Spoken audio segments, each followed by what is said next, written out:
राधे राधे।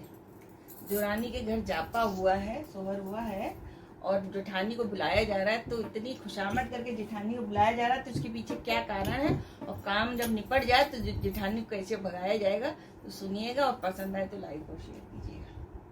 तुम हमारे घर आइयो जेठानी रानी, तुम हमारे घर आइयो जेठानी रानी, तुम हमारे घर आइयो जेठानी रानी, तुम हमारे घर आइयो जेठानी रानी। सास को नौआ ननद को भैया, सास को नौआ ननद को भैया, जिगरी को तुम ले आना माल पिया, जिगरी को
बोले देवरानी घर जाओ गुड़ अजवाइन बांधने, तो या तो कंगन अंगन ना पहनना, क्योंकि थोड़ी बहुत अजवाइन जीरा उसमें फंसा ही जाता है, फिर चोरी इल्जाम लग जाएगी। भैया आपकी नंद और सास बच गई, आनंद पहले ही चली गई। बांधे अच्छे लड्डू भी बांधा लिए हाँ। और चोरी मेवा और गुड़ों की बेली कहाँ छुपाई कहाँ तुमने? छुपा? गन्ना जगह छुआई। खा भी लेंगी, ये गुड़ निकलवा के लेंगे, वैसे खा भी लेंगी।